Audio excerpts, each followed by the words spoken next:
Soy de Pueblo Nuevo, Petoa, Santa Bárbara, y muy orgullosamente Pata de Plumas. Nací en un hogar cristiano, mi labor pastoral desde 1981, en varias iglesias, en varios lugares. Y quiero darle gracias a Dios por estar aquí. Me siento muy contento.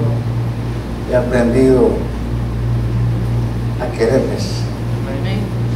Son muy especiales, son agradables, y con un pastor tremendo en Biblia, tanta teología, y un maestro de escuela dominical, hermano, con mucha fraseología hermosa, profesional.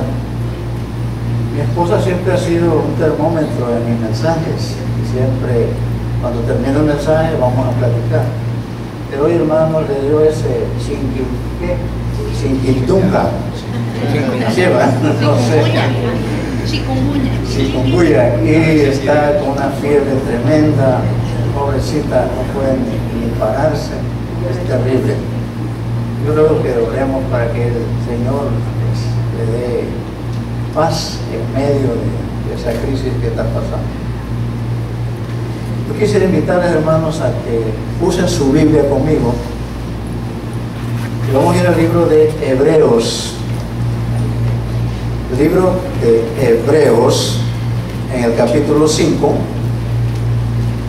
Y vamos a leer del versículo 11 hasta el versículo 14. Decía un misionero: si no trajo Biblia, acérquese a un creyente. Supuestamente todos los creyentes tenemos Biblia, ¿sí? Pero yo quiero hacer algo más.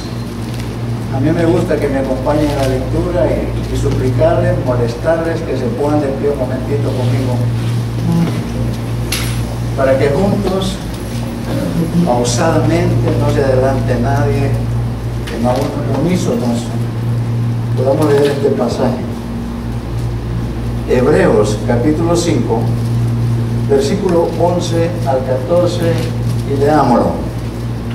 Acerca de esto tenemos mucho que decir y difícil de explicar, por cuanto os habéis hecho tardos para oír, porque debiendo ser ya maestros, después de tanto tiempo, tenéis necesidad de que se os vuelva a enseñar cuáles son los primeros rudimentos de las palabras de Dios, y habéis llegado a ser tales que tenéis necesidad de leche y no de alimento sólido. Y todo aquel que participa de la leche es inexperto en la palabra de justicia, porque es niño. Pero el alimento sólido es para los que han alcanzado madurez, para los que por el uso tienen sentidos ejercitados en el discernimiento del bien y del mal. Oremos. Amado Dios, que esta porción, Señor, de tu santa palabra sirva a Dios como un refrigerio para nuestra alma y de salud para nuestro cuerpo. Que podamos, Señor, meternos ahora en tu presencia, llegar al trono de la gracia tuya, Dios, y salir perfumados con el aroma de tu santidad.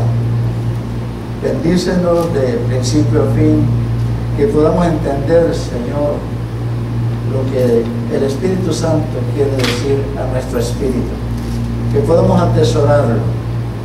Guíanos y dejamos todo en tus manos, pidiendo bendición y dirección en el nombre de Jesucristo. Amén.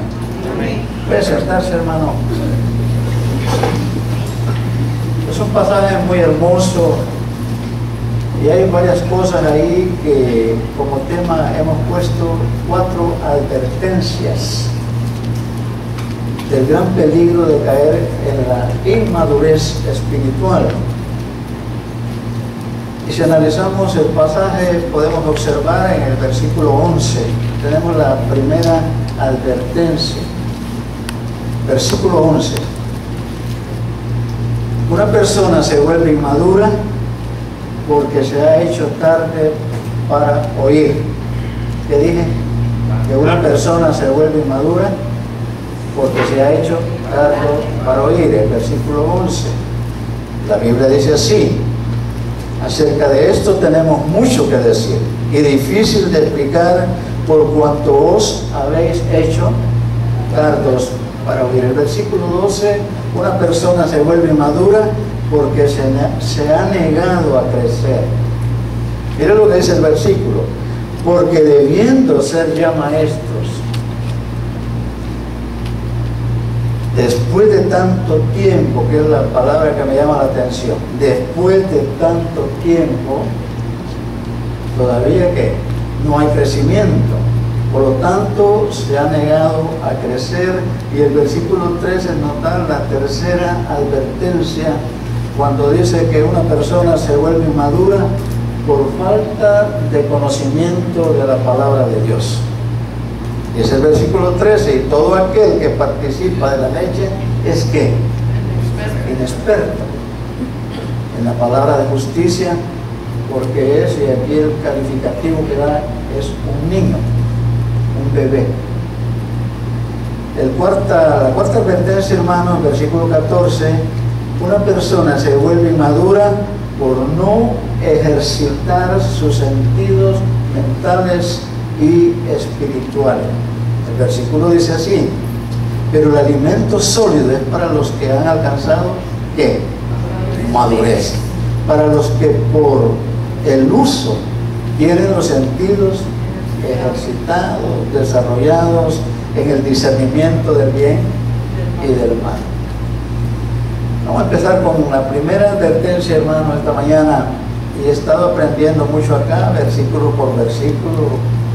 Interesante, exposición de la palabra. Hay varias clases de mensajes, hay enseñanza, hay doctrina, pero en la diferencia de mensajes, algunos son expositivos, otros mensajes interrogativos, mensajes de avivamiento, mensajes elocuentes, pero me gusta mucho la enseñanza de esta iglesia. He pastoreado muchas iglesias con diferentes formas de ser, inclusive la última fue una iglesia sin identidad, independiente, sin reglamentos, pero con unos cuantos hermanos en Cristo. Y fue de bendición porque es la oportunidad para poder enseñar. Ahora, la palabra tardo, como dice el versículo, una persona se vuelve inmadura cuando se ha hecho tardo para oír. Y la palabra tardo significa, hermano, que la persona puede ser perezoso. No lee porque tiene pereza, es perezoso, lento. En el diccionario lo descifra otra cosa y dice que es un holgazán. Eso decía mi abuelita en mi pueblo, y en Santa Bárbara se usa mucho esa palabra, holgazán. Y luego, olvidadizo. Sí, hermano, holgazán. Ahora, ¿qué es lo que sucede con el pueblo hebreo? Aquí no menciona como iglesia a los hebreos, sino como creyentes. Los creyentes hebreos se habían vuelto, oiga bien, mentalmente lentos, holgazanes y espiritualmente confiados y perezosos. Se sentaban a escuchar a los predicadores y a los maestros. Leían las escrituras, pero no hacían caso ni prestaban atención. Como cuando leemos la prensa.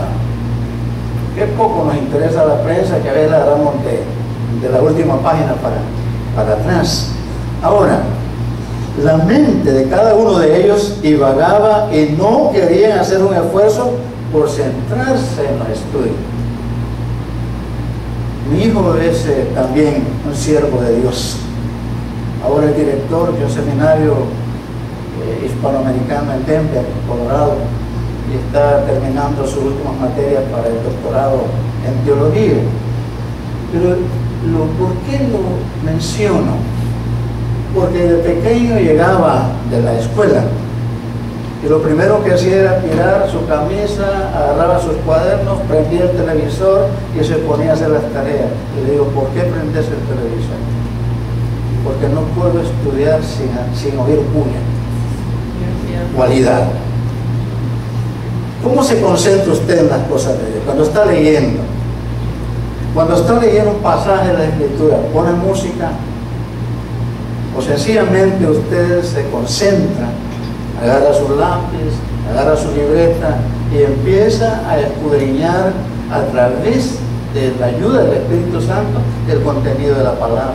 Creo que sería lo más esencial.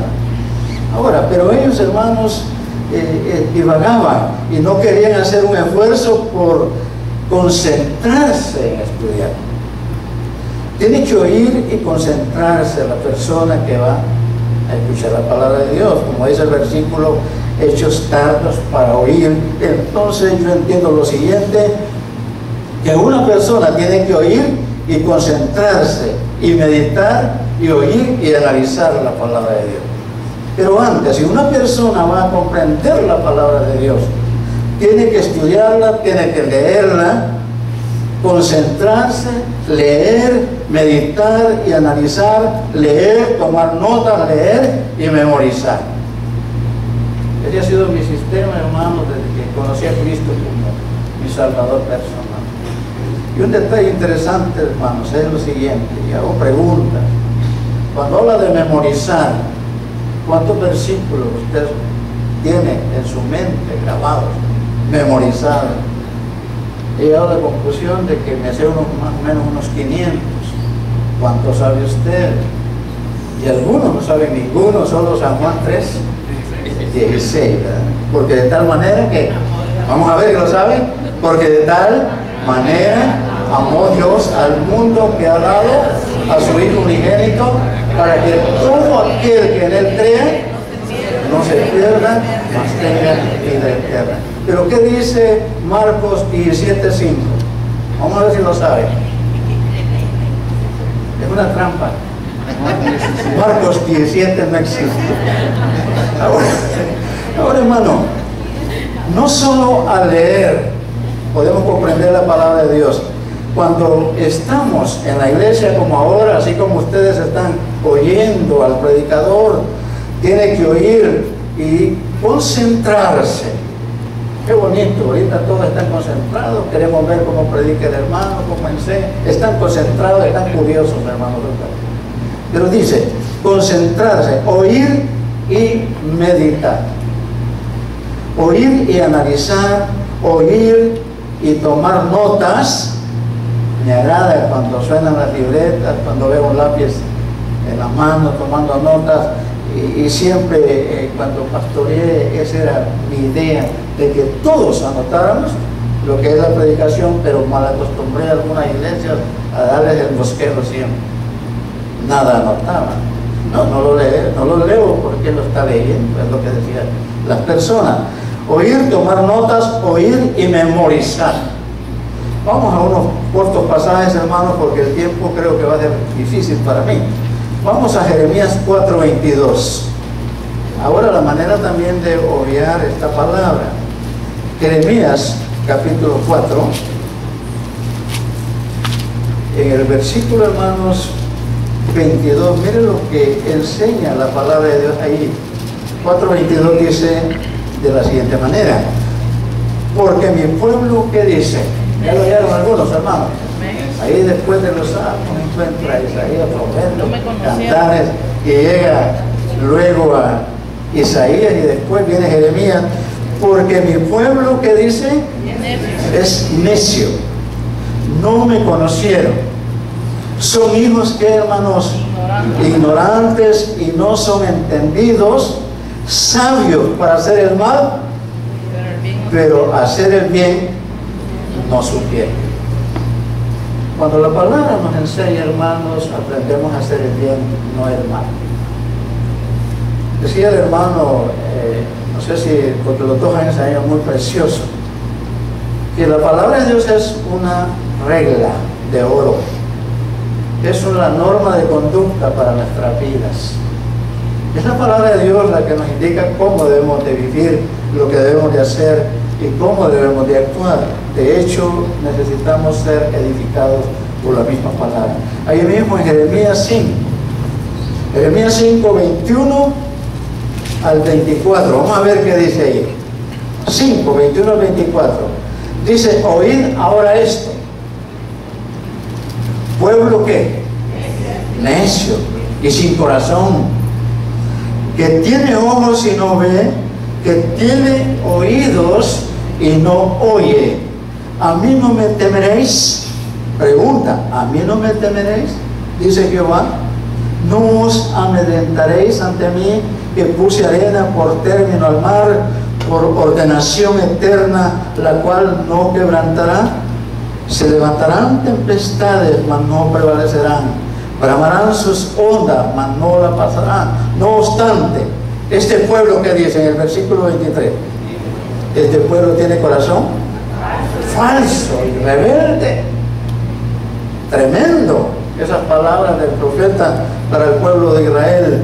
Dice, rebeldes se apartaron. Pero no solo se apartaron, se fueron.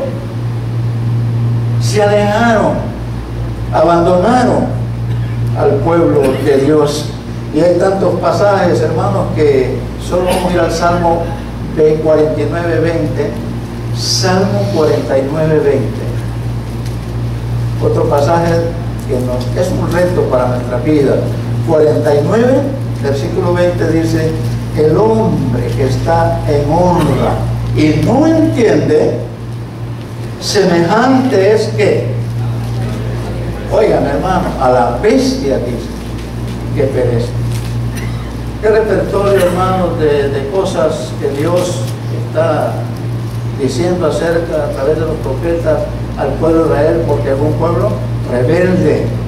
Ahora, si comparamos todo esto en Isaías capítulo 1, está el diagnóstico de un pueblo de Dios, el diagnóstico de Dios para un pueblo, y lo que encontramos es un pueblo rebelde delante de Dios. Pero después, cuando entramos a Romanos, habla precisamente del contexto de Isaías, cuando dice, ya hemos juzgado a los judíos, a los gentiles, a los griegos, no somos nosotros diferentes a ellos. Y dice, en ninguna manera, quizá peor que ellos como iglesia. Número 2, versículo 12 de Hebreos, hermano. Hebreos, capítulo 5, versículo 12.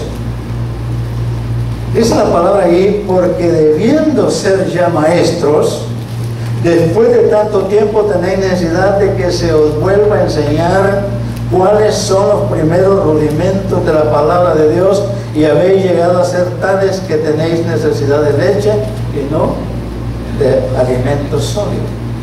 Decíamos ahí que la advertencia es la siguiente: una persona se vuelve inmadura porque se ha negado a crecer espiritualmente. Los creyentes hebreos, hermanos, se negaron a pasar más allá de los rudimentos de la palabra de Dios. Y un rudimento significa los principios básicos, las enseñanzas elementales del ABC de la palabra de Dios. Cuando hablamos de los rudimentos, de los principios básicos, así como hay principios, también hay doctrinas básicas fundamentales. Yo hice un examen a alguna iglesia. Cuando llegué me dio la oportunidad el pastor, tenía una dificultad, de inmediato me pasó, y lo que vino a mi mente preguntar a la iglesia es, y le hago la pregunta con permiso del pastor, ¿cuántos de los que están aquí pueden decirme las doctrinas básicas fundamentales? 13 doctrinas básicas fundamentales. Me alegraría que solo me mencione una. Vamos a ver, una doctrina básica fundamental, ¿cuál sería? La salvación. ¿Bien? Está la Trinidad. La Trinidad está compuesta por la doctrina del Padre, del Hijo y del Espíritu Santo. ¿De dónde se desprende la doctrina de la iglesia?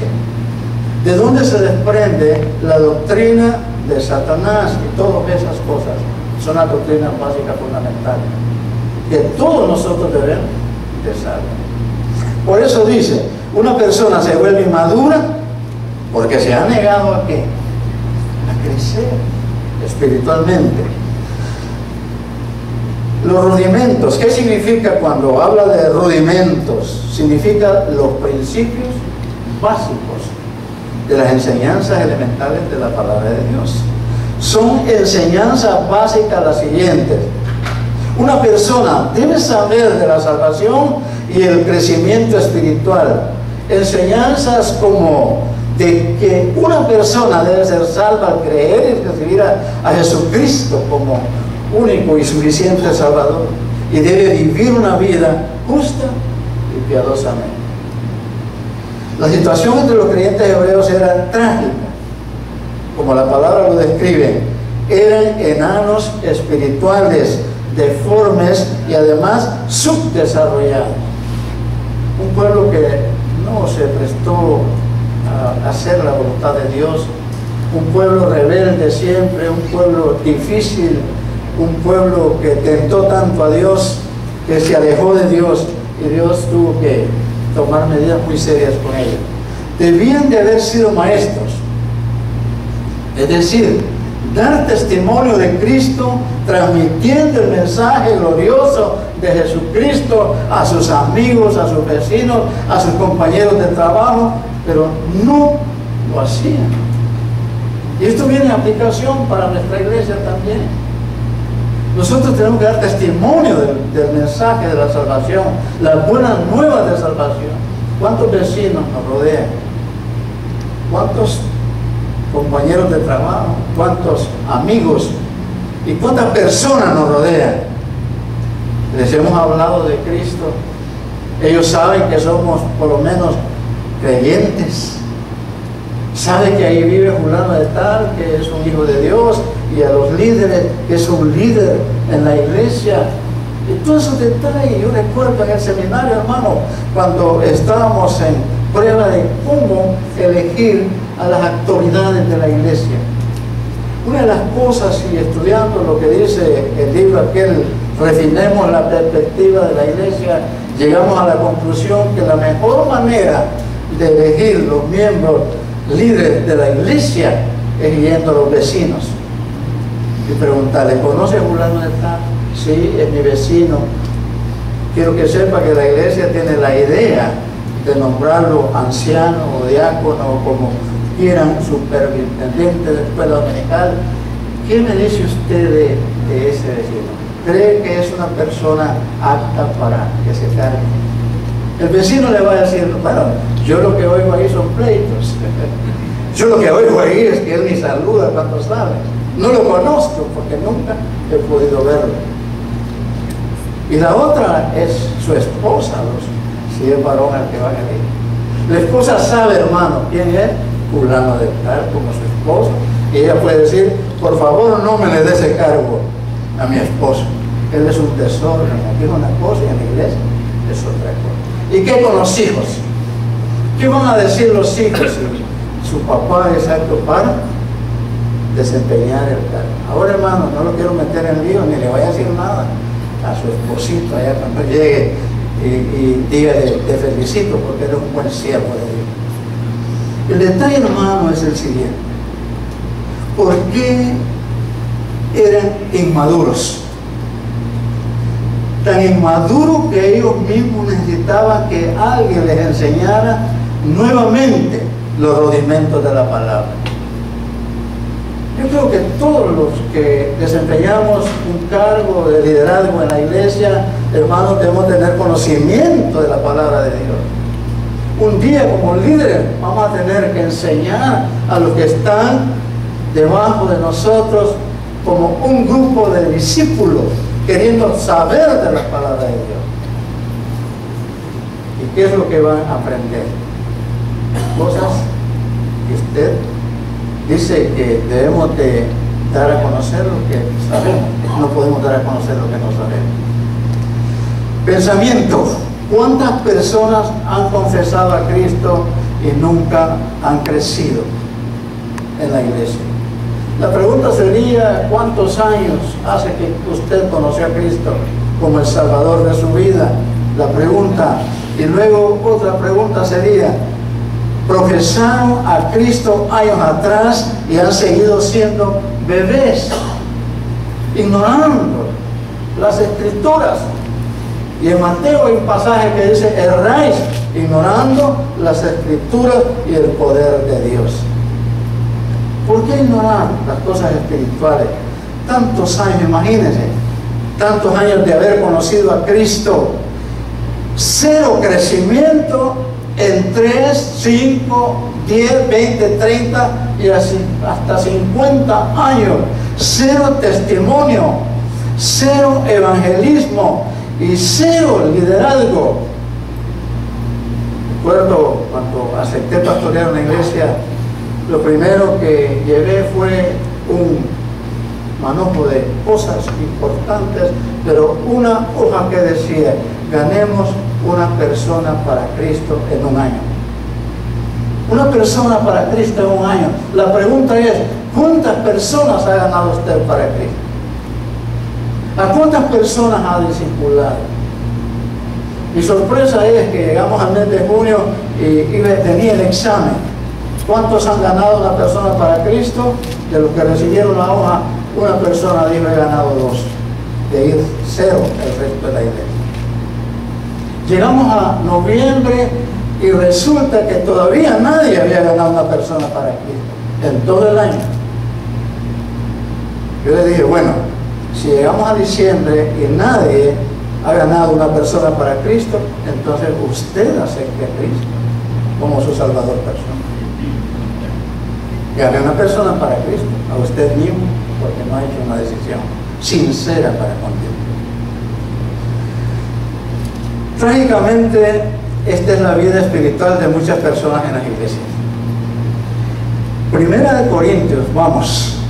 Primera de Corintios, hermanos, capítulo 3, versículo 1 y 2, encontramos casi el contexto de este pasaje de Hebreos. Primera de Corintios, capítulo 3, 1 y 2. Esa es la palabra: de manera que yo, hermanos, no pude hablaros como a espirituales, sino como a carnales, como a niños en Cristo. Os di a beber leche y no vianda, porque aunque, ¿qué dice, hermano? No eres capaces, ni sois capaces todavía. Falta mucho, no han crecido. No hay manera de que ustedes puedan desarrollar su vida espiritual, porque todavía tienen el problema de no querer crecer en la vida espiritual. Número 3, versículo 13 de Hebreos. Vamos ahí. Versículo 13 del capítulo 5 de Hebreos.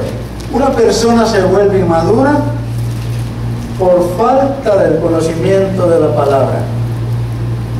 Los creyentes hebreos, hermanos, siguieron siendo inexpertos en la palabra de justicia. Cristo es la palabra de justicia. Y esto quiere decir que los creyentes hebreos, algunos de ellos, no comprendían cabalmente el mensaje.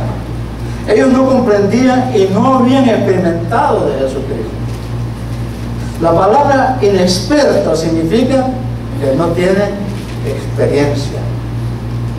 Ellos profesaron a Cristo y su justicia, pero nunca lo habían exteriorizado. ¿Qué más? No habían experimentado, no completamente, no en un sentido maduro.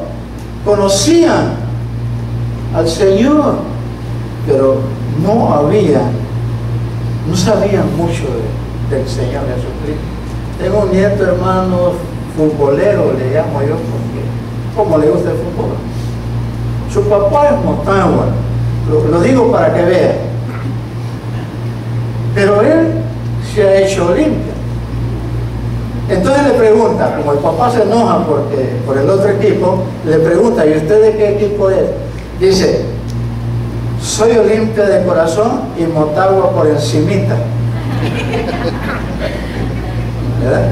Soy creyente de corazón, pero el conocimiento de la palabra es por encimita. No ha profundizado en las cosas de Dios.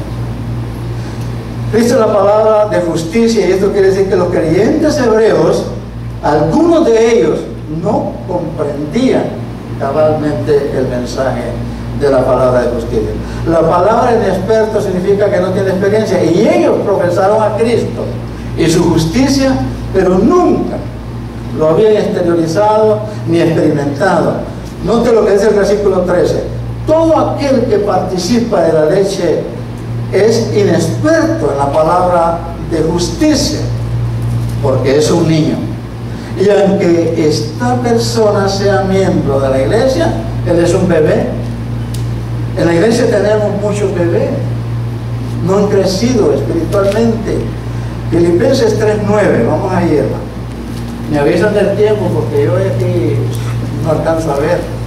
Filipenses capítulo 3, el versículo 9, ¿qué dice? Filipenses 3.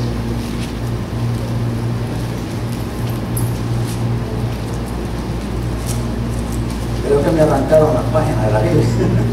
Filipenses, hermanos, capítulo 3, versículo 9.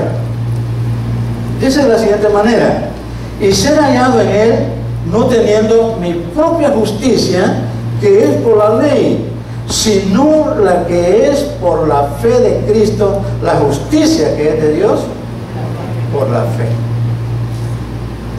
Nos aclara también Romanos, en el capítulo 10, versículos 3 y 4. Romanos, capítulo 10, versículos 3 y 4. Dice de la siguiente manera: porque ignorando la justicia de Dios y procurando establecer la justicia propia, no se han sujetado ¿a qué, hermano? A la justicia de Dios. Por ignorar, por ignorantes, no se pueden sujetar a la ley de Dios, a la justicia de Dios, a la palabra de Dios. Pero el versículo 4 dice: porque el fin de la ley es Cristo para justicia a todo aquel que cree. Vamos un poquito adelante para avanzar un poco. La palabra de Dios es la palabra de justicia. Justicia, hermano, significa todas las enseñanzas y doctrinas de la palabra de Dios.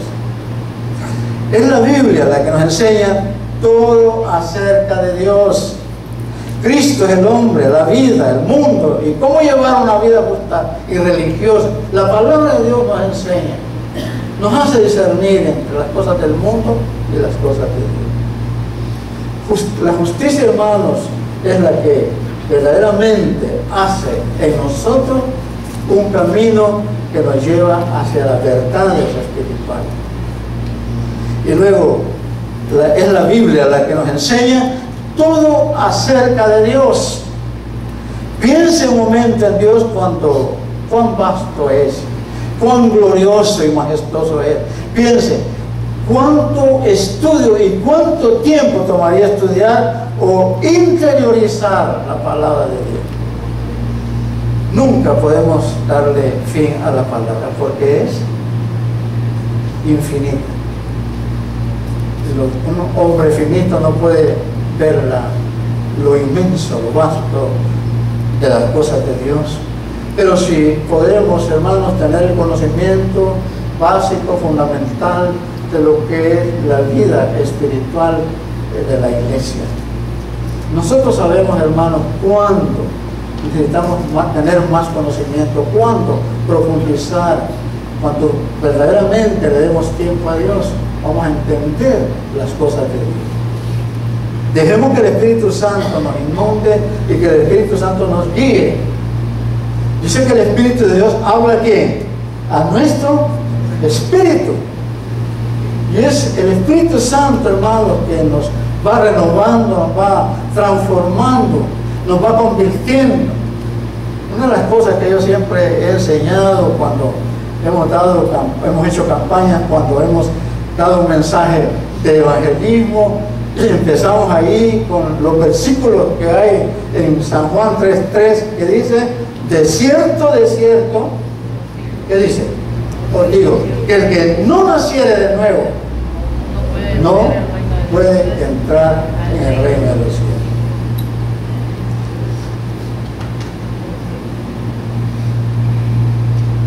El otro texto, hermano, semejante o similar que concuerda es Mateo 5:21. No todo el que me dice Señor Señor entrará en el reino de los cielos, sino el que hace la voluntad de mi Padre que está en los cielos. De modo que si alguno está en Cristo, ¿qué dice? Nueva criatura es. Las cosas viejas, hermanos, pasaron. Aquí todas son hechas. Bueno, esa es parte del nuevo nacimiento. Nacer de nuevo, hermanos, implica que la persona ha sido renovada por el Espíritu. Ha sido transformada, convertida. Ha dejado de ser lo que era para convertirse en una nueva criatura. Y dejar de hacer lo que era es que si antes, hermanos, usted era un idólatra, ahora ya no lo es. Si antes era un adúltero, un fornicario, un ladrón, ahora ya no lo es, porque es nueva criatura, transformada, convertida. Por lo tanto, hermanos, la conducta nuestra se destaca precisamente porque ha habido una regeneración en nuestra vida. Ya no somos los mismos, ya no mentimos. Pero me impresionó el otro día un predicador en la televisión. Dice, quiero probar, dice, si hay mentira aquí en la iglesia. Y el pasaje que le dicté se lo dejó de tarea. Terminó el mensaje y le dice, el tema para el próximo domingo es este: la mentira. Entonces, quiero que por favor, dice, al llegar a su casa, lean San Marcos 17, que fue lo que mencioné. Cuando vino el domingo, hermano, dice, bueno, vamos a ver cuántos leyeron el libro, el capítulo 17 del libro de San Marcos, y un montón de gente levantó la mano. Dice, ahora tengo que cambiar el tema. Somos mentirosos, hermano. Ese es el problema. Cuando nuestra vida está en Cristo, cuando hay santidad, no admite todas esas cosas. Tuve 7 mensajes antes de decidirme y orando que el Espíritu Santo me guiara para eso. Pero hay cosas tremendas en la vida, y el ejemplo que tenemos de este pueblo de los hebreos, hermanos, es algo tremendo. La palabra de Dios es la palabra de justicia.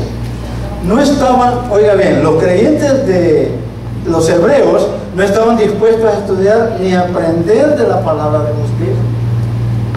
Por lo tanto, nunca experimentaron la justicia de la palabra de Dios. Qué lucha querer aprender a hablar inglés. Hasta me matriculé con el hermano y mi tiempo no me dio resultado. Y agarré y me puse por mente, este año yo voy a aprender a hablar inglés. Me compré un libro y resulta, hermano, que solo me he aprendido una palabra: abdomen. Abdomen. Que lo aprendí con el hermano. No puedo, no sé por qué, no le dedico tiempo, no hay en mí la habilidad, me cuesta tanto. Pero denme un pasaje de la palabra, hermano, yo oro, le pido al Espíritu Santo que me guíe y le garantizo que hay mucho que aprender en ese tiempo y cómo aprender. No llevaban una vida justa ni religiosa, no experimentaban la abundancia de vida que Cristo les había dado. Como dice el versículo acerca de cada creyente profeso, dice que es un bebé. Volvamos a Jeremías, capítulo 15, versículo 16. Jeremías 15, versículo 16. ¿Qué dice? Este pasaje es bien bonito, hermoso. Dice el pasaje, hermanos, ¿qué? Fueron halladas tus palabras y yo las comí, y tu palabra me fue por gozo y por alegría de mi corazón, porque tu nombre se invocó sobre mí, oh Jehová de los ejércitos. Hermoso pasaje, hermano. Tan dulce es la palabra de Dios. Y vamos al libro de Salmo 19, que dice, un ratito ahí, Salmo 19, donde verdaderamente nos da a conocer la delicia de la palabra de Dios. Salmo 19, y dice el versículo 7, Salmo 19, 7, dice, la ley de Jehová, ¿qué dice, hermano? Es perfecta, que convierte el alma. El testimonio de Jehová es fiel, que hace sabio al sencillo. Los mandamientos de Jehová son rectos, que alegran el corazón. El precepto de Jehová es puro, que alumbra los ojos. El temor de Jehová es limpio, que permanece para siempre. Los juicios de Jehová son verdad, todos justos. Deseables son más que el oro, y más que mucho oro afinado y dulce, que hermano, dice que la miel y que la que destila del panal. Yo no sé cuál es la diferencia. Quizás la miel de botellita le echan agua, le echan azúcar, pero la miel del panal, hermanos, es original. Y eso es lo que estamos nosotros impregnados cuando leemos la palabra, del origen de las Escrituras. Y todo lo que dice el Salmo 19, hermano, es una realidad para aquel que ha tenido el deseo en su corazón de darse para que Dios haga la obra de su vida. Me gusta cuando el apóstol Pablo dice en Gálatas 2:20, que dijo, vamos a ver si lo saben, examen. Con Cristo, para dar el inicio, con Cristo estoy juntamente crucificado, ya no vivo yo, mas vive Cristo en mí, y lo que ahora vivo en la carne, lo vivo en la fe del Hijo de Dios, el cual me amó y se entregó a sí mismo por mí. Hermano, ya no es nuestro este cuerpo. Y se te va a 1 Corintios capítulo 5, encuentra que fuimos comprados por precio, con la sangre preciosa de Jesucristo. Ese cuerpo ya no es nuestro. Esta mente, estos ojos, estos oídos, hermanos, no son nuestros. Estas manos no son nuestras, son de aquel que nos compró por gracia, Cristo Jesús. Su cuerpo ya no es suyo, su vida no es suya, su persona no es suya. Le pertenece, y usted un día hizo esa decisión de decirle, Señor, te entrego mi vida. Haz con ella lo que tú quieras. Como dijo el salmista, examina, prueba, decía ella mi maldad. Así lo dijimos un día, Señor, aquí estoy delante de ti. Sé que tú me has tocado, que tú me has transformado, ahora te entrego mi vida.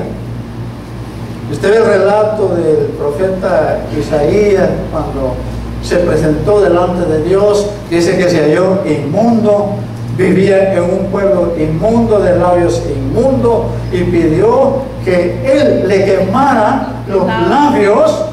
Después de decir, cuando la Trinidad preguntó, ¿y quién irá por nosotros? Y Isaías, ¿qué dijo? ¿No? Heme aquí, envíame a mí. Hermoso estar prestos para eso. Lo que decía, los hebreos no se prestaron a crecer. La iglesia necesita despertar.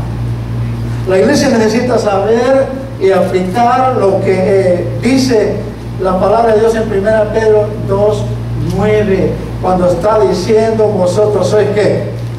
Linaje escogido, real sacerdocio, nación santa, y dice pueblo adquirido por Dios. ¿Para qué, hermano? Para que anunciéis las grandes virtudes de aquel que nos llamó de las tinieblas a su luz admirable. Dios no nos sacó del agachón, sí. Nos sacó del agachón. No, Él compró cosas buenas, de buena calidad. Dice linaje escogido, me parece lino fino. Y eso me considero delante de Dios. Él escogió mi persona, me compró. Pero ¿para qué, hermano?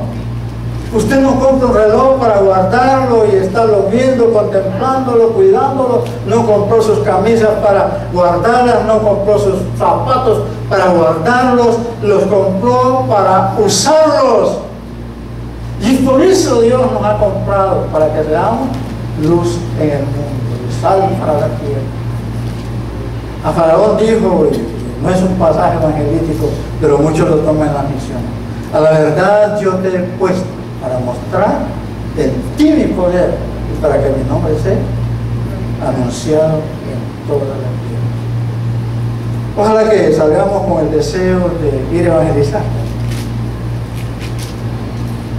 Que al ver una persona, hermanos, por lo menos le diga, Cristo le ama.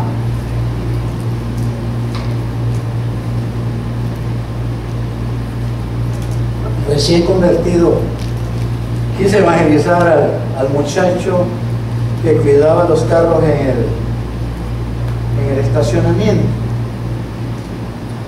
Y yo le dije, ¿sos cristiano? Y la respuesta de él fue, ¿acaso soy animal? No, yo te digo que si sos seguidor de Cristo. No. Pero yo no me quedé así, hermano. Yo estaba en el primer amor. Quería que todos conocieran lo que yo había conocido. Y empecé a evangelizarlo. Un día lo invité a la iglesia que viniera conmigo y me dice, hoy sí, era sábado.